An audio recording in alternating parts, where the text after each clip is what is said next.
वालेकुम दोस्तों, मैं हूं Mehjabeen and welcome to my channel में जो कि देसी विदेशी रेसिपीज। आज का हमारा एपिसोड बहुत स्पेशल है। ये मैं मेरी मदर इन लॉ के साथ में प्रेजेंट करूंगी जो हमारे साथ छुट्टियां मनाने अबू धाबी आए हैं। अस्सलाम वालेकुम, आप सब कैसे हैं? और मम्मी, आपको अबू धाबी आके आखिर कैसा लग रहा है? हाँ, यहाँ पर आके मुझे बहुत अच्छा लग रहा है, बच्चों के साथ, आप सब लोग के साथ। लेकिन इस कैमरा के सामने मैं बहुत नर्वस हो रही हूँ। चलिए कोई बात नहीं। कुछ महीने पहले इंडिया से मम्मी ने पूरन पोली का मिक्सचर बना के भेजे थे, जो यहाँ पे मैंने बना के अपने कुछ दोस्तों के साथ शेयर किया था।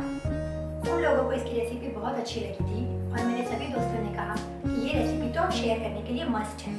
मम्मी इंडिया से आने ही वाले थे, इसी चीज़ का मैं इंतजार कर रही थी। चलिए हम बनाते हैं महाराष्ट्रियन स्टाइल पूरन पोली। पूरन पोली बनाने के लिए हमने लिया है 500 ग्राम चने की दाल, जिसको 4 घंटे भिगो के रखा था। फिर 3 से 4 पानी से इसे वॉश करके रखा है। 400 ग्राम गुड़ पीस लिया है। पूरन पोली के मिक्सचर के लिए हमने लिया है 1 टेबलस्पून इलायची पाउडर, 1 टीस्पून जायफल पाउडर, 1 टीस्पून सौंफ powder, 1 teaspoon ginger powder, 1 teaspoon नमक और 50 ग्राम शुगर। पूरन पोली के रोटी के लिए हमने लिया है 3 कप गेहूं का आटा, 3 कप मैदा। आटा गूंथते वक्त हमें लगेगा 1 टीस्पून हल्दी, 1 टेबलस्पून नमक, 4 टेबलस्पून तेल। सबसे पहले चने की दाल को नमक और हल्दी के साथ 1 सीटी तक बॉईल किया है।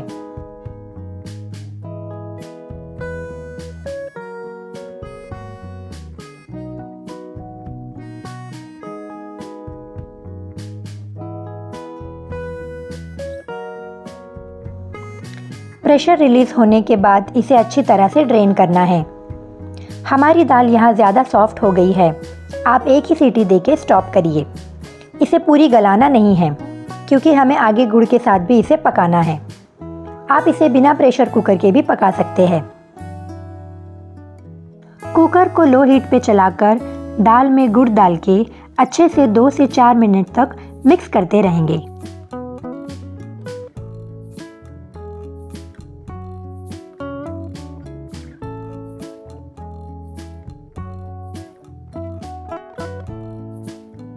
फिर इसमें शुगर छोड़ के पूरन पोली के सभी मसाले मिक्स करेंगे।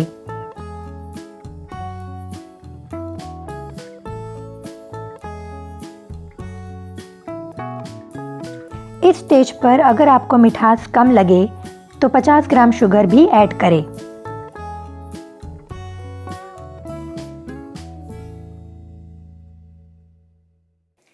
मम्मी, हमने इसमें गुड़ की जगह शुगर क्यों डाला है? बेटा, हमारा पूरन पोली का मिक्सर सूखने आ गया और गुड़ से ना पानी रिलीज होता है। और मैं शुगर डालना पसंद करती हूँ क्योंकि शुगर टेस्ट भी बढ़ जाता है और मिठास भी अच्छी रहती है। अच्छा। मिक्सचर को धीमी आंच पर ड्राई होने तक पकाने रखें। कुकर के बेस पर मिक्सचर जले नहीं, इसलिए कंटिन्यूअस स्टर करते रहे।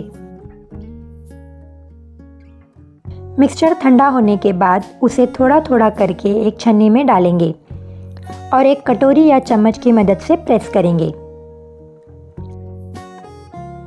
ऐसा करने से दाल के बारीक टुकड़े हो जाएंगे।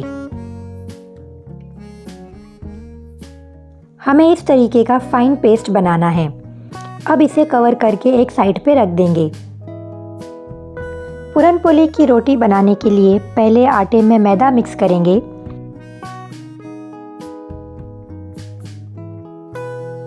फिर इसमें हल्दी, नमक और तेल डाल के मिक्स करेंगे।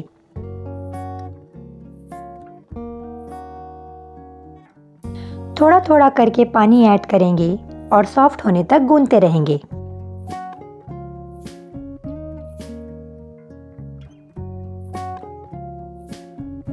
आटे को सॉफ्ट और फ्लफी बनाने के लिए हमको आटे को 7-8 मिनट कंटिन्यूस गूंथते रहना पड़ेगा और खींचते रहना पड़ेगा। हो सके तो थोड़ा पटक पटक के भी उसको गूंथ सकते हैं और आधा घंटे के लिए छोड़ देना ताकि पूरन पोली अच्छी सॉफ्ट बन जाए। अब हम पूरन पोली बनाने के लिए तैयार है। आटे का बड़ा पेड़ा बनाएं, इसे कटोरी शेप देके पूरन पोली का मिक्सचर बीच में दबाएं।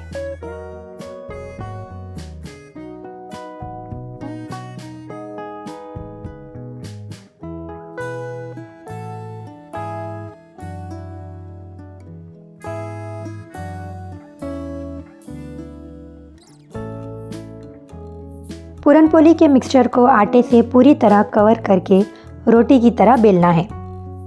थोड़ा सा आटा स्प्रिंकल करते हुए राउंड शेप दे देंगे।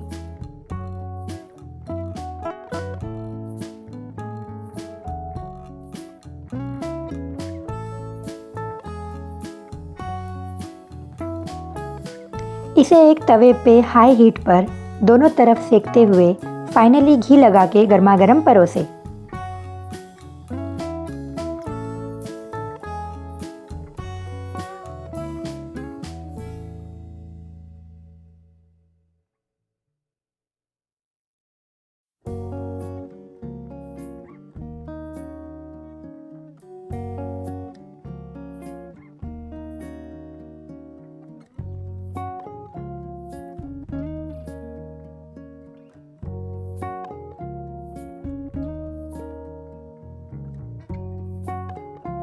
दोस्तों, हमारी mouth watering Maharashtrian style puran poli बनके अब तैयार है।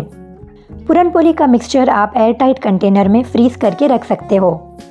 जब भी आपको सर्व करना है तब इसकी रोटी का आटा फ्रेश बनाएं। मम्मी, आज की पूरन पोली तो बहुत टेस्टी बनी है। अभी इसके बाद हम कौन सी रेसिपी बनाने वाले हैं? मैं सोच रही हूँ ताज़े गोभी का सालन अपने फ्राई करके रखने और एक बड़ी जो फेमस है अपनी को अपनी डिश है। खासकर हमारे गांव में लोग दोस्तों, उम्मीद करती हूँ कि आज की हमारी रेसिपी आपको पसंद आई होगी। आप इस रेसिपी को ज़रूर ट्राई कीजिए और कमेंट बॉक्स में भी ज़रूर बताइए। मेरे इस वीडियो को लाइक और शेयर कीजिए और अपकमिंग वीडियो मिस ना करें, इसलिए सब्सक्राइब करके बेल आइकन प्रेस कीजिए। मास्सलामा।